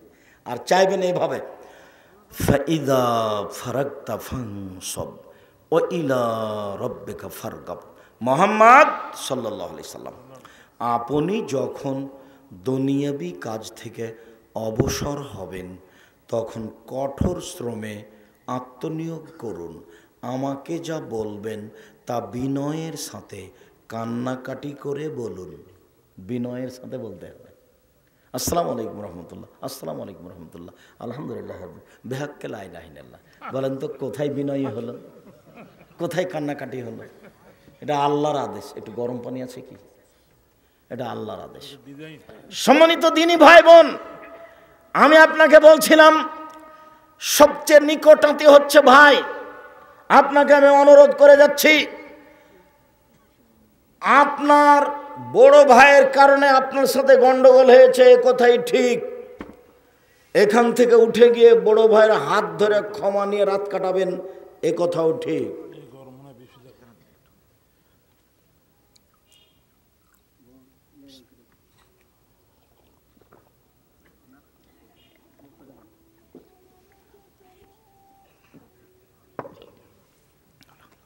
এই ছেলে, তোমার মা হলো যাও, বুঝেন আপনারা, যাও মানে 2 ভাইয়ের 2 বউ, ওরা আপোষে যায় কথা। তো তোমার মা হলো তোমার জ্যাঠানির ছোট, আর তোমার চাচি হলো বড়। তো ঘটনা গন্ডগোল কিন্তু তোমার চাচির কারণে হয়েছে, তোমার জ্যাঠর স্ত্রীর কারণেই হয়েছে, তাকে যাকে তুমি বড় মা বলো, তো ওর কারণে ঘটনা ঘটেছে। কিন্তু আব্দুর রাজ্জাক সাহেবের বক্তব্য শোনার পরে আজকে তোমার মায়ের উচিত, তোমার মা ছোট, তোমার মা গিয়ে তার বাড়িতে গিয়ে তার হাত ধরে ক্ষমা নিয়ে বলবে, বুবু আপা যা হয়েছে আমাকে মাফ করেন, আমরা 2 বোন হয়ে থাকবো ইনশাআল্লাহ। এটা জরুরি। একদিন কথা বলা বন্ধ করে সময় কাটাবেন তো ইবাদত তো কবুল হবে না। আব্দুর রাজ্জাক সাহেব, আপনারা যে কথা বলেন না মনে হয় এমনটা, আপনাদেরকে এমন দেখতে পাই, বলে হতেও পারে, তবে আমি চেষ্টা করি, আমি সব সময় প্রস্তুত আছি। আর আমাকে যদি কেউ মুচি দিয়ে ডাকে আমি চলে যাব, আমাকে ব্যক্তি দিয়ে ডাকতে হবে না। আব্দুর রাজ্জাক সাহেব, আপনাকে বক্তব্য দেওয়ার জন্য বছর ডাকি পাওয়া যায় না, পাওয়া যাবে না কেন? বগুড়ার যদি মেথর, বগুড়ার যদি কোনো ডোম চামার আমাকে বক্তব্য দেওয়ার জন্য ডাকে, আমি সেখানে চলে যাব, যদি আমার সময়ের পরিবেশ অনুকূলে থাকে। আমি আমার নিজের ব্যক্তি হিসেবে ব্যক্তিত্ব দিয়ে 1 মিনিট বাঁচতে রাজি নই। আমি নিজের ব্যক্তিত্ব দিয়ে 1 মিনিট আমি বাঁচতে রাজি নই। লৌকিকতা দিয়ে আমি 1 মিনিট বাঁচতে রাজি নই। একেবারেই সহজ সরল স্বাভাবিকভাবে যে কোনো সময়ে মানুষের পাশে দাঁড়িয়ে দুনিয়া থেকে যেতে প্রস্তুত, এটাই আমার দাবি। আমি মাস্ক দিয়ে ভাগ্য বাড়াতে রাজি হইনি কোনো দিন। আমি 3 ফুট পর দাঁড়িয়ে 2020 সালের করোনা ভাইরাস থেকে বাঁচব, এইটা আমি কোনো দিন প্রয়োজন মনে করিনি। যখন করোনা ভাইরাস দেখা দিয়েছিল তখন আমি বলেছিলাম, যদি কারো করোনা হয় তাহলে আমি তার সাথে একসাথে খেতে প্রস্তুত। যদি কেউ করোনায় মারা যায় তাহলে আমি তাকে গোসল দিব, কাফন দিব, দাফন দিব, জানাজা করব, সব করব। এতে যদি আমারও করোনা হয় তাহলে আমি বলবো না এর কারণে হয়েছে, আমি বলবো পৃথিবী সৃষ্টির 50,000 বছর পূর্বে আমার ভাগ্য লেখা হয়েছিল, সেখানে লেখা হয়েছিল আমি করোনায় মারা যাব, সেই জন্য আমাকে করোনা ধরেছে, আমি এটা বলবো। ওর গায়ের উপরে যদি পড়ে থাকে আমি, তারপরে যদি করোনা হয় তবু আমি বলবো না যে এর কারণে হয়েছে। আমি এই কথা বলে শিরক করে মরতে রাজি নই। আমি তো জানি সব কিছু লেখা হয়েছে পৃথিবী সৃষ্টির 50,000 বছর পূর্বে, যেদিন পৃথিবী সৃষ্টি হয়নি। আর আমি বলেছি আজ থেকে নিয়ে কিয়ামত পর্যন্ত যদি কাবা ঘরে আর কোনো দিন মানুষ পাশাপাশি না দাঁড়ায়, তবুও 3 ফুট পর পর দাঁড়ানো বৈধ হবে না। বৈধ করতে হলে মুহাম্মদ সাল্লাল্লাহু আলাইহি সাল্লামকে আবার পৃথিবীতে আসতে হবে এবং ঘোষণা দিতে হবে, পৃথিবীর মানুষ মনে রেখো, আমি মুহাম্মদ সাল্লাল্লাহু আলাইহি সাল্লাম বলেছিলাম তোমরা পাশাপাশি প্রাচীরের মতো দাঁড়াও। আমি বলেছিলাম মান সাদ্দা ফুরজাতান বানাল্লাহু লাহু বাইতান ফিল জান্নাহ, কেউ যদি দুইজনের ফাঁকা বন্ধ করে আল্লাহ তার জন্য জান্নাতে ঘর বানাবেন। আমি বলেছিলাম পৃথিবীর মানুষ তোমরা সালাতে যখন দাঁড়াবা নামাজে, তখন প্রাচীরের মতো হয়ে দাঁড়াও, ফাঁকা বন্ধ করো। ওই যে আমি দেখতে পাচ্ছি শয়তান ফাঁকা দিয়ে ঢুকছে ছাগলের বাচ্চার মতো হয়ে। আমি এইভাবে ঘোষণা দিয়েছিলাম। আমি এখন বলছি তোমরা 3 ফুট পর পর দাঁড়াও। যেহেতু মুহাম্মদ সাল্লাল্লাহু আলাইহি সাল্লাম আর কোনোদিন আসবেন না কিয়ামত পর্যন্ত, কাজে এই সিদ্ধান্ত পরিবর্তনও হবে না। আমি বুঝলাম না, হুজুরের সুলিও হয়নি, হুজুরের ফাঁসিও হয়নি, রাতে রাতে সিদ্ধান্ত পরিবর্তন হয়ে গেল, সব মসজিদে 3 ফুট পর পর হলো। এটা আমার বুঝে আসলো না। জামিয়া সালাফিয়া ডাঙ্গিপাড়া পবারাজ শাহী রূপগঞ্জ নারায়ণগঞ্জ ঢাকা, জামিয়া সালাফিয়া তেঘরা বিরল দিনাজপুর, জামিয়া সালাফিয়া 6 মাইল বাবুগঞ্জ বরিশাল, এসব প্রতিষ্ঠান আমি এমন কিছু দেখিনি। এই সময় আমি দুবাই ওমানে ছিলাম। তখন আমি বলছিলাম যে আমার সাথে মসজিদে ঢুকতো, আমি বলতাম আমার পাশে পায়ে পা লাগিয়ে দাঁড়াও তো দেখি কি হয়। আরে সুলিও হবে না, ফাঁসিও হবে না, জরিমানা লাগতে পারে। চিন্তা করছো কেন? কয় টাকা জরিমানা লাগবে? চলো দেখি, পাশে পাশে দাঁড়াও তো। তো কোনোদিন জরিমানার কথা বুঝতে পারিনি। তো যখন আমি ভাবছিলাম বিমানবন্দরে গেলে মনে হয় যখন ইমিগ্রেশন চলবে তখন হয়তো আটকা যাবো, এমনটা হতে পারে, এরকম ভাবছিলাম। ভাবতে ভাবতে পার হয়ে চলে আসলাম, কোথাও আটকা পড়লাম না। আল্লাহই ভালো জানে কি। সম্মানিত দিনী ভাই বোন, রাসূল সাল্লাল্লাহু আলাইহি সাল্লাম নীতিকে ভালোবাসেন, পথ সহজ হবে ইনশাআল্লাহ। বলছিলাম অল দারিল কুরবা ওয়াল জারিল জুনুব অবিদিল কুরবা ওয়াল ইয়াতামা, এতিমদের সাথে ভালো আচরণ করো, একটা বিশাল পয়েন্ট। সাহাল ইবনে সাদ রাদিয়াল্লাহু তাআলা আনহু বলেন রাসূল সাল্লাল্লাহু আলাইহি সাল্লাম বলেছেন আনা কাফিরুল ইয়াতিম ফিল জান্নাহ হাকাজা, যে এতিমের দেখাশোনা করবে সে আর আমি জান্নাতে এভাবে থাকব। ও আশারা বিসাবাবিহি আল উস্তা, তর্জনী এবং মধ্যমা, এই 2টি আঙ্গুলকে দেখালেন ইশা করে, দেখো এই 2টি যেমন পাশাপাশি, এতিমের যে লালন পালন করবে সে আর আমি জান্নাতে এভাবে থাকব। 1 মিনিট, এই ছেলে ব্যস্ত হয়েও না, আমি নিজে তোমার চেয়ে বেশি ক্লান্ত, কোনো প্রয়োজন আমাকে দেখায় না দয়া করে। তখন একটু 2 আঙ্গুলের মধ্যে ফাঁকা রেখেছিলেন। আবার বলছেন এই কথাটা, আরেকটা কথা একটু ভালো করে খেয়াল করেন। মানে আলা জারিয়াতাইনে, কেউ যদি 2টা মেয়ের লালন পালন করে, 2টা বেটি 2টা মেয়ের লালন পালন করবে, পড়াবে, দেখাশোনা করবে, হেফাজতে রাখবে, বিবাহ দিয়ে দিবে, এইটা যদি বাপ হিসেবে দায়িত্ব পালন করে, সেই বাপ আর আমি জান্নাতে এভাবে থাকব। তখন তিনি এই আঙ্গুল 2টি দেখালেন, কিন্তু আঙ্গুল 2টি জমা করে রাখলেন। মানে এতিমের লালন পালন করার চেয়ে বেশি দামি মেয়ের লালন পালন। বুঝাতে পারিনি কথা মনে হয় নাকি? এতিমের লালন পালনের চেয়ে মেয়ের লালন পালন খুব বেশি দামি ব্যাপার, বেশি গুরুত্ব রাখা। আল্লাহ রাসূল বলছেন কেউ যদি মেয়ের লালন পালন করে তাহলে বাপ আর মেয়ে 2 জনের মাঝে এরকম একটা আট থাকবে। মেয়ে জাহান্নাম আর বাপের মাঝে একটা আট থাকবে। মেয়ে মধ্যে আছে, ওদিক আছে জাহান্নাম আর এদিক আছে বাপ। এই বাপ জাহান্নামে যেতে পাবে না, মধ্যে অন্তরাল হয়ে আছে কে বলেন তো? মেয়ে বলছে আমার বাপকে আগে জান্নাতে দিতে হবে, তারপরে কোনো কথা। মেয়ের লালন পালন ভিন্ন। 10টা ছেলেকে মাস্টার ডিগ্রি পাস করালে আপনার 1 পয়সা উপকার হবে, এ কথা মুহাম্মদ সাল্লাল্লাহু আলাইহি ওয়াসাল্লাম বলেননি। তো বাপে বেটাকে পড়াবে কেন? জন্ম দিয়েছে এই জন্য। সব অন্যায়ের অপরাধের খেসারত বাপকে দিতে হবে। আল্লাহ রাসূল বলছেন মান ওয়ালাদাল্লাহু ওয়ালাদুন ফালহিসান ইসমাহু, ছেলে মেয়ে জন্ম নিলে সুন্দর নাম রাখতে হবে। ফাইজা বালাগা ফালুজা বেজহু, ছেলে মেয়ে বড় হলে বিবাহ দিয়ে দিতে হবে। ফাইজা বালাগা, ছেলে মেয়ে যখন বড় হয়ে যাবে, অলামেজা বেজহ, বাপ তার বিবাহ দিবে না। ফাইনাসাবা ইসমান, ছেলে মেয়ে যদি কোনো পাপ করে, ফাইনামা ইসমাল আবিহে, সেই পাপ তার বাপের হবে। আমি অনুবাদক, আরবি, মোহাম্মদ সাল্লাল্লাহু আলাইহি সাল্লাম তার মুখ দিয়ে বলেছেন, আমি সেগুলো আপনাকে আরবি করে শোনালাম। এদেশে একটা বই পাওয়া যায়, উপদেশ, দেখেন লেখা আছে। এদেশে একটা বই পাওয়া যায়, আদর্শ পরিবার, আপনার জন্য লিখেছিলাম। আপনি কেন অনীহা করে চলেন সেটা আমি বলতে পারি না। আপনার সাথে আমার আন্তরিকতা অনেক, আপনাকে আমি অনেক ভালোবাসি। আদর্শ নারী, আদর্শ পরিবার, বক্তা শ্রোতার পরিচয়, তাফসীর কি মিথ্যা হতে পারে, কে বড় লাভবান, কে বড় ক্ষতিগ্রস্ত, মরণ একদিন আসবেই।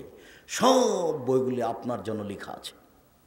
আমি মুকশিদুল মুমিনিন বই লিখিনি, বইয়ের শুরু থেকে না শেষ পর্যন্ত। একটা কাপড় দেন তো আম্মা, টাকা দিয়ে পাঠাচ্ছি। তখন মায়ে বলছে, ছি ছি ছি, করেছিস কি? ও খালি দিন রাত তোকে বদনাম করে, ওখানে যেন টাকা দিস না আম্মা, ওখানে দিতে হবে।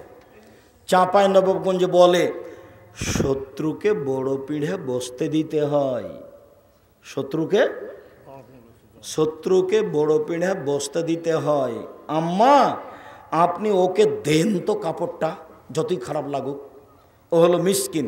বলেন তো মিসকিন কে? চাইতেও পারে না, সংসারও চলে না, এ হলো মিসকিন। ফকির কে?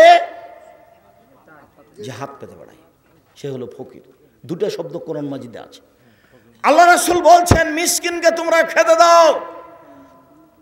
যদি মিসকিনকে খেতে দেন, একসাথে 3 নেকি হবে। 1, আল্লাহর পথে যুদ্ধ করলে যত নেকি হয়। 2, নিয়মিত তাহাজ্জুদ পড়লে যত নেকি হয়।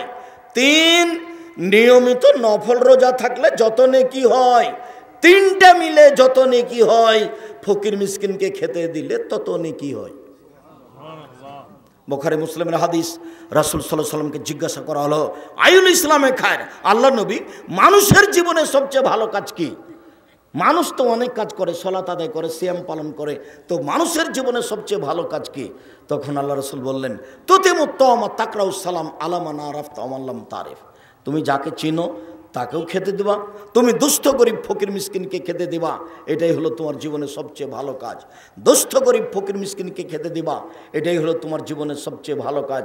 আপনি মনে রাখবেন, নামাজ পড়ে জান্নাত পাওয়া যায়, জান্নাত কিনা যায় না।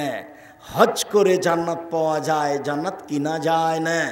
সিয়াম পালন রোজা থেকে জান্নাত পাওয়া যায়, জান্নাত কিনা যায় না। তাসবিহ তাহলিল জিকির আজকার করে জান্নাত পাওয়া যায়, জান্নাত কিনা যায় না। দান করে জান্নাত কিনা যায়, যা দান করে জান্নাত কিনা যায়। আল্লাহ বলছেন, পৃথিবীর মুসলিম পুরুষ নারী শুনে রেখো, আমি তোমাদের জান এবং মালের বিনিময়ে জান্নাত তোমাদের কাছে বিক্রি করে দিলাম। তোমরা জান্নাত কিনে নাও। টাকা দিয়ে জান্নাত কিনে নেওয়া যায়, সেটা হলো দান। এরপরে রাসূল আল্লাহ তাআলা বলেন, অবেদিল কুরবা ওয়াল ইয়াতামা ওয়াল মাসাকিন ওয়াল জারিদিল কুরবা, নিকট প্রতিবেশী, দূর প্রতিবেশী, এদের সাথে ভালো আচরণ করো, জান্নাত হবে। প্রতিবেশীর সাথে টিকা খুব কঠিন। রাসূল সাল্লাল্লাহু আলাইহি সাল্লাম বলছেন, যে ব্যক্তি আল্লাহকে বিশ্বাস করে, পরকালকে বিশ্বাস করে, সে যেন প্রতিবেশীকে কষ্ট না দেয়। রাসূল সাল্লাল্লাহু আলাইহি সাল্লাম বলছেন, আল্লাহর কসম ও মোমেন নয়, আল্লাহর কসম ও মোমেন নয়, আল্লাহর কসম ও মোমেন নয়। সাহাবীগণ বললেন, কে মোমেন নয়? আল্লাহ নবী বললেন, মাল্লা ইয়ামান জারুহু বাওয়াকাহু, যে তার প্রতিবেশীকে কষ্ট দেয় সে মোমেন নয়। রাসূল সাল্লাল্লাহু আলাইহি সাল্লাম বললেন, লা ইয়াদখুলুল জান্নাতা মান লা ইয়ামান জারুহু বাওয়াকাহু, যে তার প্রতিবেশীকে কষ্ট দেয় সে জান্নাতে যাবে না। রাসূল সাল্লাল্লাহু আলাইহি সাল্লাম বললেন, আউয়ালু খাসমানি ইয়াউমাল কিয়ামাত জারাইন, বিচারের মাঠে 2 জন প্রতিবেশীর বিচার সর্বপ্রথমে হবে। আব্দুর রাজ্জাক সাহেব থামেন থামেন থামেন, আব্দুর রাজ্জাক সাহেব থামেন। আপনি বলেছেন নামাজের বিচার প্রথমে হবে। বিচারের মাঠে কিসের বিচার প্রথমে হবে? সলাতের, নামাজের। আজকে যে বলছেন 2 প্রতিবেশীর, আল্লাহর হকে প্রথম বিচার হবে সলাতের, আর মানুষের হকে প্রথম বিচার হবে দুই প্রতিবেশীর। এই ছেলে, তুমি আমাকে প্রয়োজন দেখায় না, আমরা খুব তাড়াতাড়ি আলোচনা শেষ করব ইনশাআল্লাহ। সম্মানিত দিনী ভাই বোন, একবার আল্লাহর নবী বলেছেন সলাতের বিচার প্রথমে হবে, আর একবার বলেছেন দুই প্রতিবেশীর বিচার প্রথমে হবে। তাহলে আপনি এখন কিভাবে বুঝতে পারবেন এই আলোচনা? আল্লাহর হক হলো হজ করা, সলাত আদায় করা, সিয়াম পালন করা, দান খায়রাত করা, যার নামে ইবাদত। তো আল্লাহর হকে প্রথম বিচার হবে নামাজের। মানুষের হক হলো জানাজায় যাওয়া, মানুষের হক হলো মানুষ দাওয়াত দিলে খেতে যাওয়া, মানুষের হক হলো প্রতিবেশীর খবর রাখা, মানুষের হক হলো প্রতিবেশীর সাথে ভালো আচরণ করা। তো মানুষের হকে প্রথম বিচার কার হবে? প্রতিবেশীর। বুঝা গেল না? আরো কথা আছে এখানে জরুরি।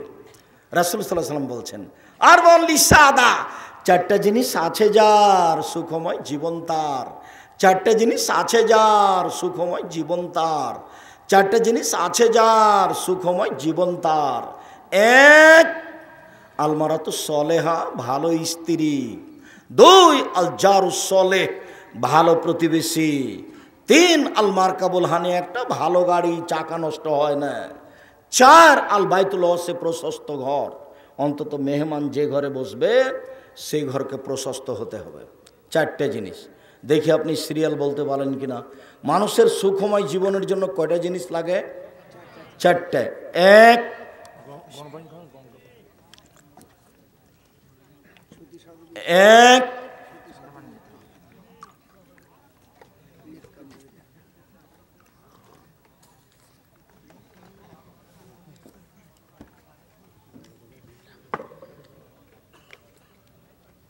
সিরিয়াল বলেন তো দেখি।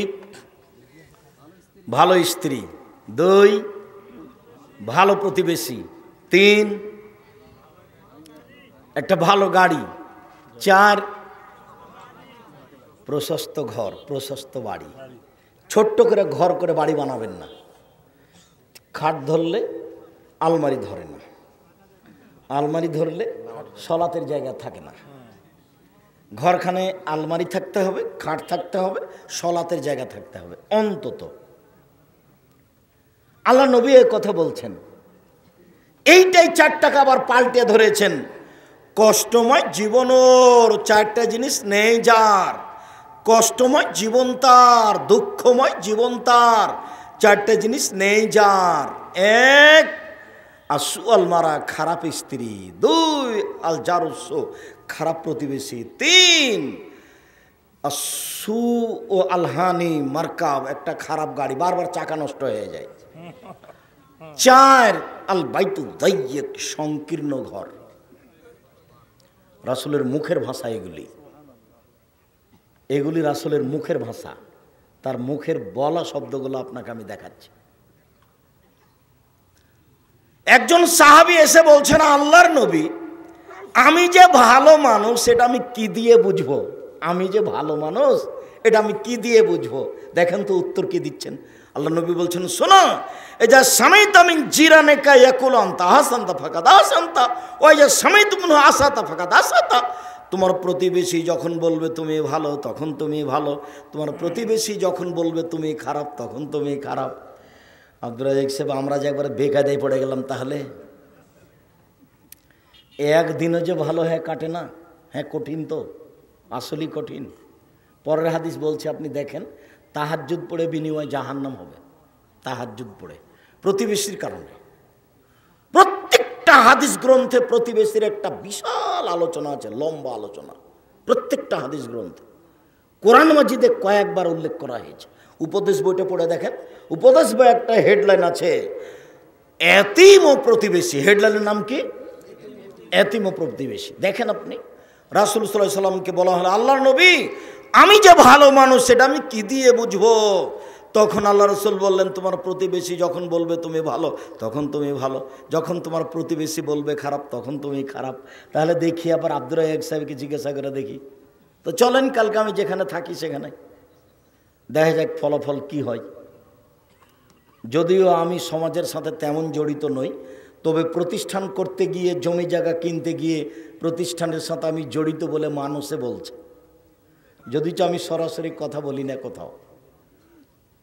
এখন ভালো মন্দ হলে জামিয়া সালাফের ডাঙ্গিপাড়াতে ঢোকার সময়তে হাতের বামে একটা 2 তলা লম্বা বাড়ি দেখা যাবে, ওটার আমার 10 লক্ষ টাকা দেওয়া আছে। টাকা দেওয়ার পরে জমিয়ে দেয়নি,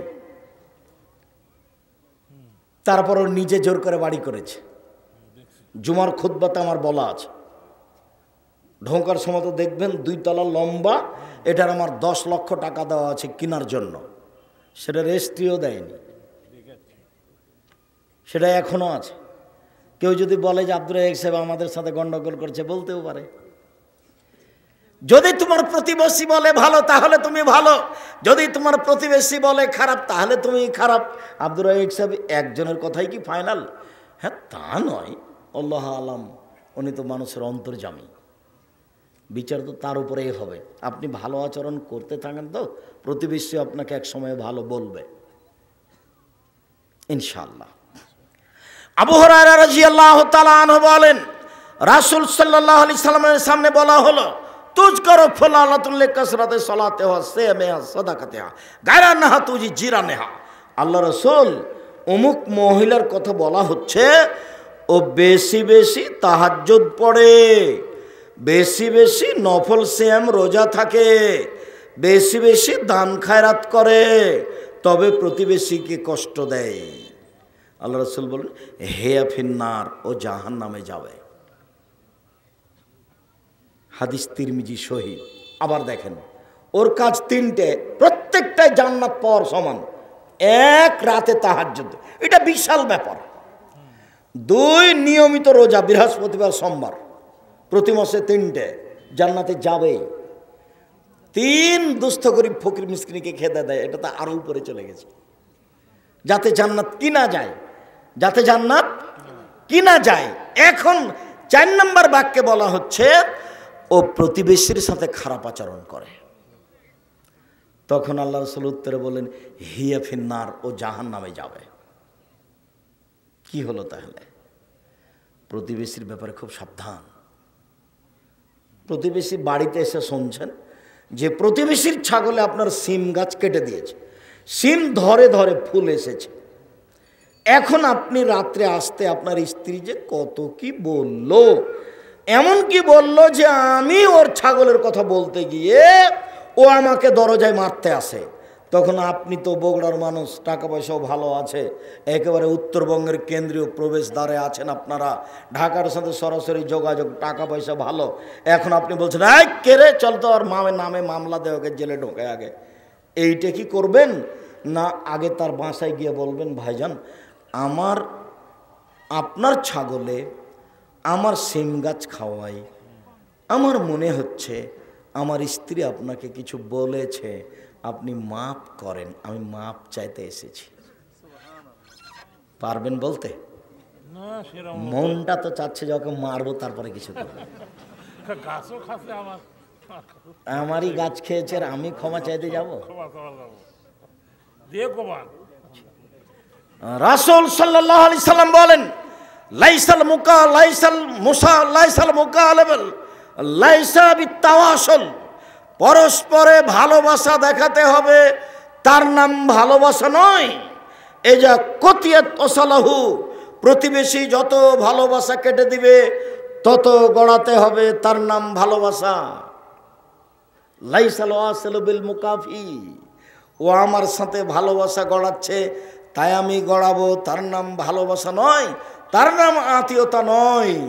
ও আমার সাথে আত্মীয়তা সম্পর্ক ছিন্ন করেছে, আমি তার সাথে গড়াবো, এর নাম আত্মীয়তা। এইবার আল্লাহ রাসূল বলছেন, শোনো,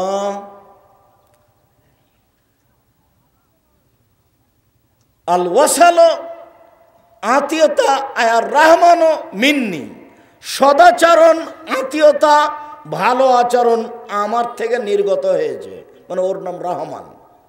মান অসালানি অসালাহুল্লাহ, যার ভালো আচরণ আছে আমি তার সাথে আছি।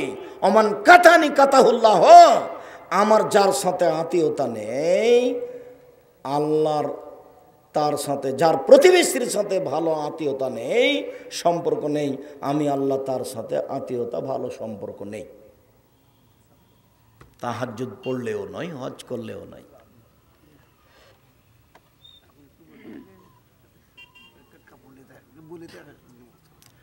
শুক্রিয়া, জাযাকুমুল্লাহ খায়ের। দিনী ভাই বোন, আমি আপনাদের অনুরোধ জানাচ্ছিলাম, এমনি আমাদের ছেলেরা আপনাদের কাছে যাবে, যার যতটুকু সম্ভব আপনারা সহযোগিতা করবেন। যে আর আমি বলছিলাম আলোচনার শেষের দিকে এসে, আপনারা মানুষ অল্প হলেও খুব ভদ্রতা বজায় রেখে চুপচাপ বসে আছেন।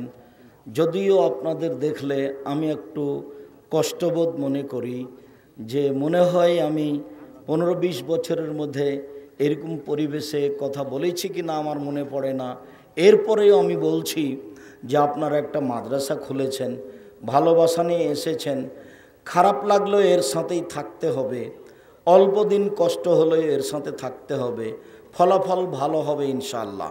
সম্মানিত দিনী ভাই বোন, আমি আরও একটু এই বিষয়ে বলতে চাচ্ছিলাম যে সদাচরণের একটা রূপরেখা আছে, সদাচরণের একটা রূপরেখা আছে।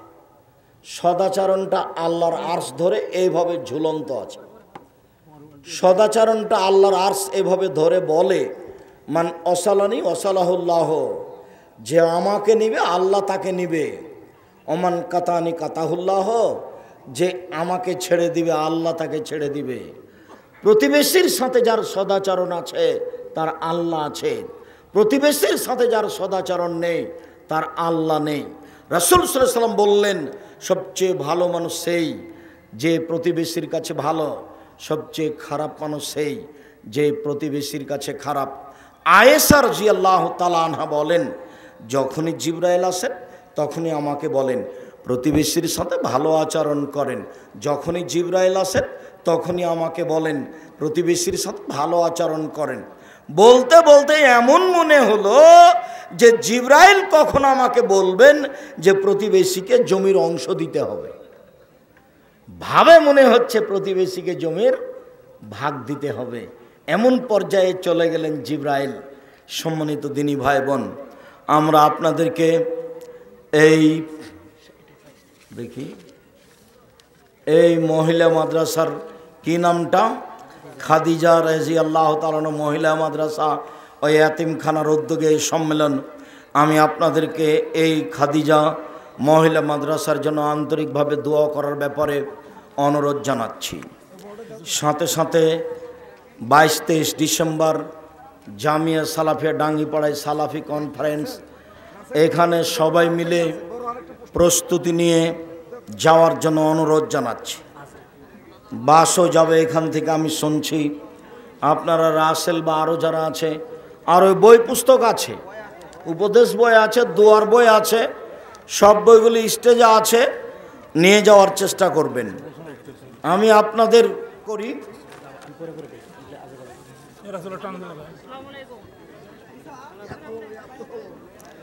কয়েকটা জিজ্ঞাসা।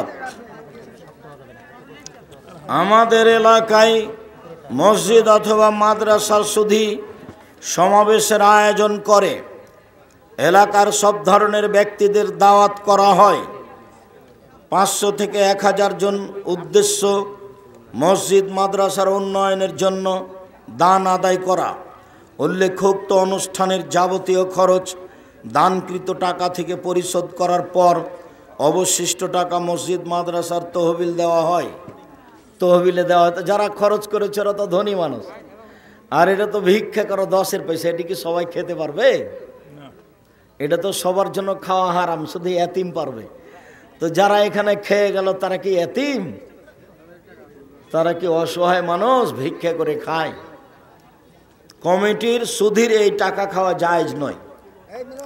তারা ব্যক্তিগতভাবে টাকা উঠে খাওয়ার ব্যবস্থা করবে। যদি এটা হয়ে থাকে তাহলে হারাম কাজ হয়েছে, পরবর্তীতে আর হয় না যেন।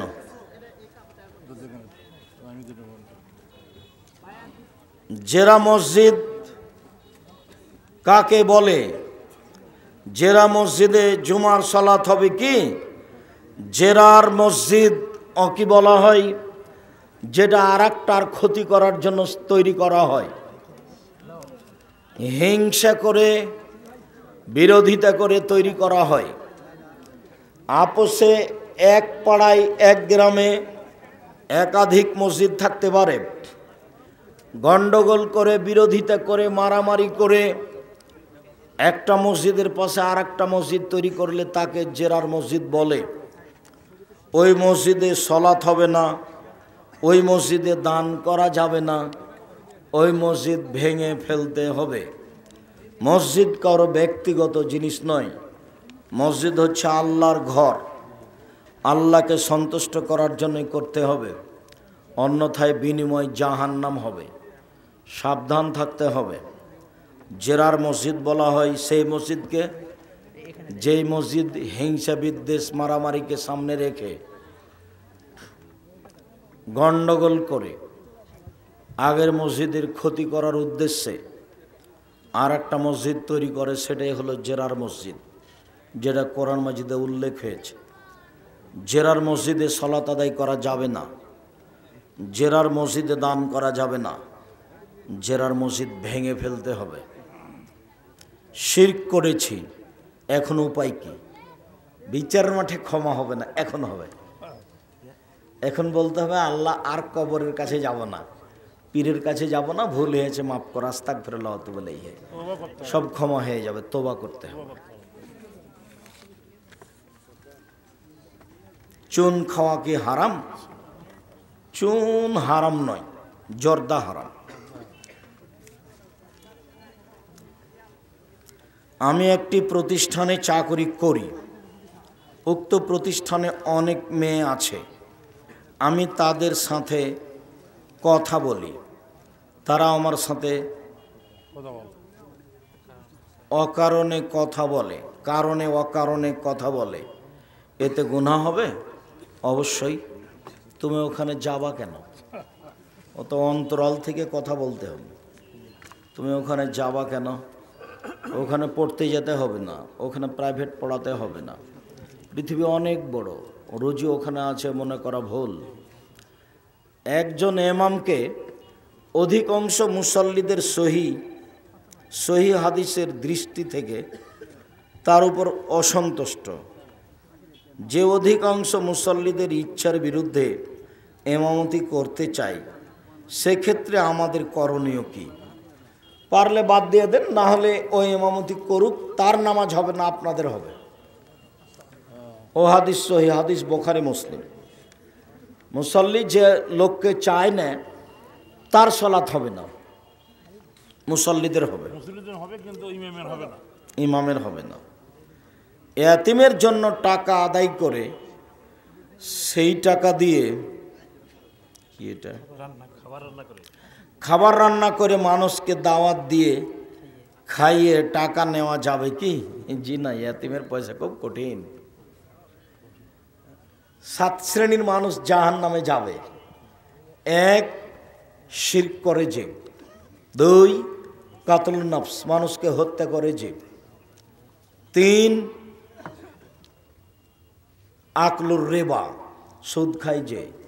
4, আকলু মালিল এতিম, এতিমের মাল খায় যে। 5, মানুষকে হত্যা করে যে। 6, যুদ্ধের মাঠ থেকে পালিয়ে যায় যে। 7, সতী সাধ্বী মহিলার প্রতি অপবাদ লাগায় যে। 7 শ্রেণীর মানুষ জাহান্নামে যাবে। তার 1 শ্রেণীর মানুষ এতিমের মাল খেয়ে নেয় যে। এতিমের মাল খুব কঠিন জিনিস, এভাবে খরচ করা হবে না। এতিম শিক্ষার্থীর ও সাধারণ শিক্ষার্থীর টাকা একত্র করে সেই টাকা দিয়ে খাবার রান্না, একই কথা। তবে এতিমেরাও খাচ্ছে, ওরাও খাচ্ছে, এরকম যদি অনুষ্ঠান হয় তাহলে জিম্মেদার এতিমের পক্ষ থেকে এতিমের টাকা সেখানে দিবে। বোঝা গেল না কথা নাকি? এতিম ছেলেও খাবে, পিতাওয়ালা ছেলেও খাবে। তো এতিমের তো জিম্মেদার আছে একজন, এতিমের টাকা তার কাছে জমা আছে, তো পিতাওয়ালা ছেলেরা যে পরিমাণ টাকা দিবে জন প্রতি 500 করে 1000 করে, তো এতিমের মালিকও এতিমের পক্ষ থেকে কি করে দিবে? জন প্রতি 1500 করে দিবে। তার জিম্মেদারিতে সে 200 কমও দিতে পারে, এতিমের টাকা পয়সা কম আছে এটা মনে করে, তখন কোনো সমস্যা হবে না। আর টাকা নাই, শুধু এতিমেরই আছে, ওই টাকা দিয়ে সবাই মিলে মজা করে খেলো, তখন তো মজা করে জাহান্নামে যাওয়া লাগবে। যে ব্যক্তি বায়াত ছাড়া মৃত্যুবরণ করলো, তার জাহেলিয়ত মৃত্যুবরণ করলো, ওটা জাহেলিয়ত, তো মুসলিম খলিফা হতে হবে। তো এখন তোমাদের তো কয়েকজন আমির, একজন জামাত ইসলামের আমির, একজন সংগঠনের আমির, একজন ইত্তেহাদুল উম্মার আমির, একজন খেলাফতের আন্দোলনের আমির, এখন প্রায় 40 জন আমির আছে। কার হাতে বায়াত করলে তোমার জাহেলি মরণ হবে, আর কার হাতে বায়াত করলে মুসলিম মরণ হবে? হাদিস তো বুখারী মুসলিম, না জেনে এসব কথা বলো না। তাওজিহুল কোরআনে এই বিষয়ে বিস্তারিত লেখা আছে।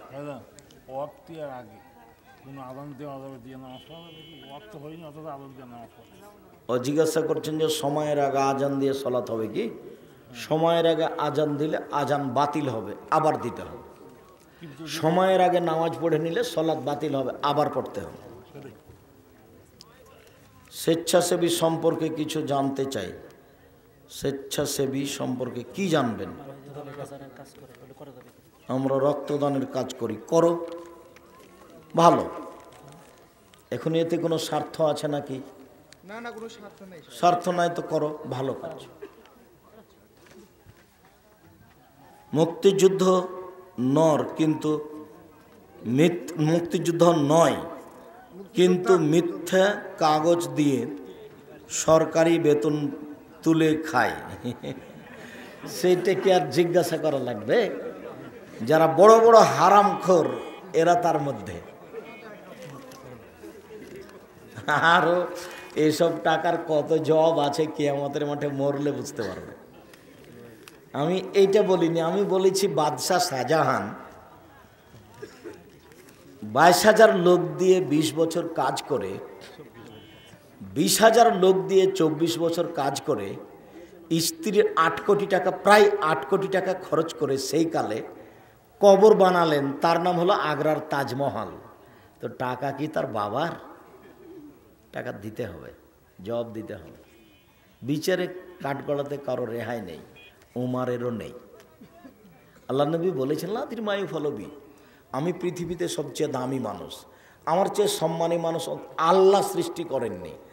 আমি বলতে পারছি না বিচারের মাঠে আমার কি হবে।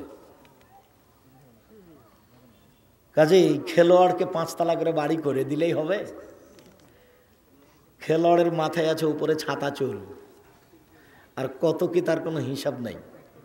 টাকা কি করো বাবার? বিচারের মাঠ আসলে বোঝা যাবে টাকা কার।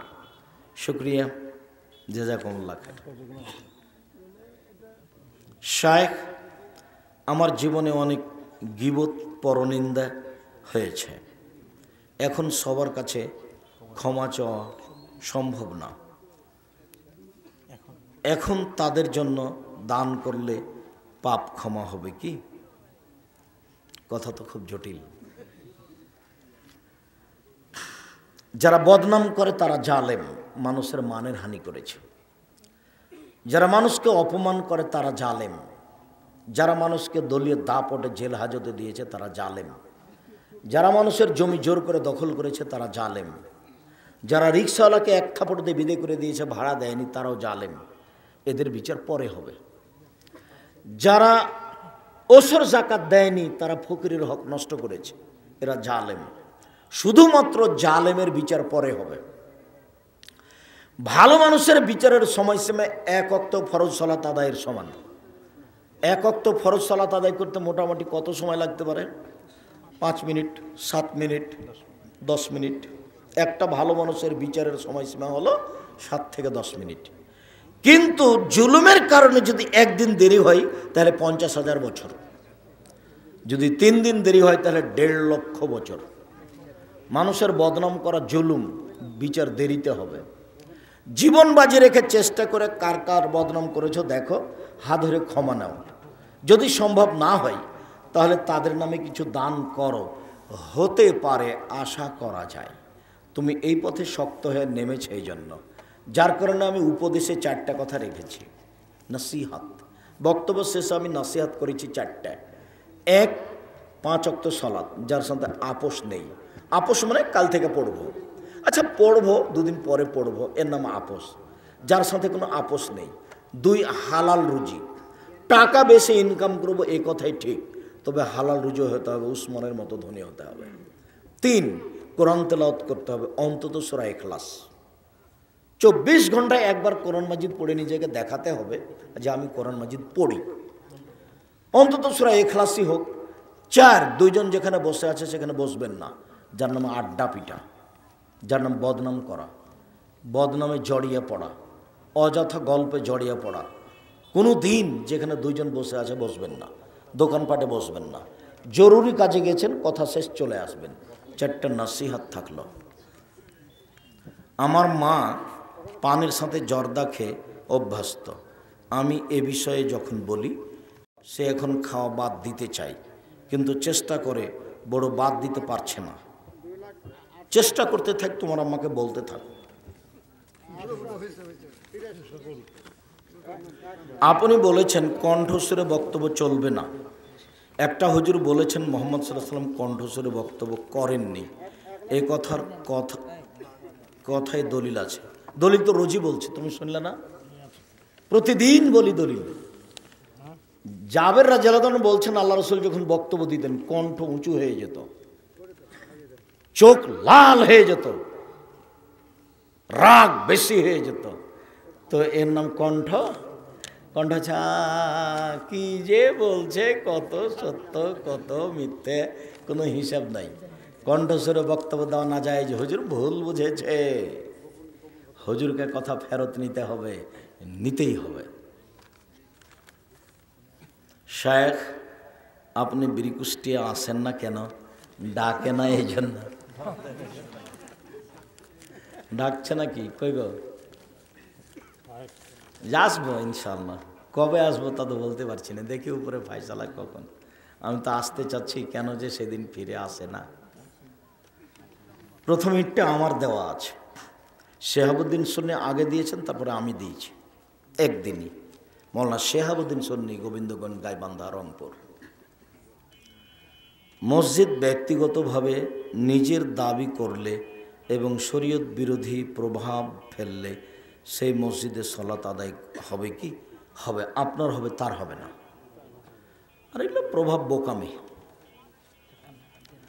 একজন ব্যক্তি ইসলামী ব্যাংকে চাকরি করেন, প্যান্ট শার্ট পরে থাকে, স্থায়ীভাবে ইমাম বা খতিব হিসাবে রাখা যাবে কি? প্যান্ট পরা দোষের কথা নয়, প্যান্ট ঢিলা ঢালা হতে হবে, টাকনো নিচে যেন না যায়। আর এদেশের কোনো এমন ব্যাংক নাই যেখানে চাকরি জায়েজ। টাকা রাখেন কেন? ওটা নিরুপায়। চাকরি আর টাকা রাখা দুটো এক নয়। শুক্রিয়া, জাযাকুমুল্লাহ খায়র। জামিয়া সালাফিয়া ডাঙ্গিপাড়া, পবা রাজশাহীতে 22-23 ডিসেম্বর সম্মেলন। বিশাল পোস্টার দেখছি, আপনাদের অনেক ভালোবাসা। অবশ্যই সেখানে যাবেন, বড় বড় বিদ্বানগণ সেখানে বক্তব্য দিবেন বিষয়ভিত্তিক। আর শুক্রিয়া, জাযাকুমুল্লাহ খায়র। সবার আন্তরিকভাবে কল্যাণ কামনা করে আল্লাহকে বলছি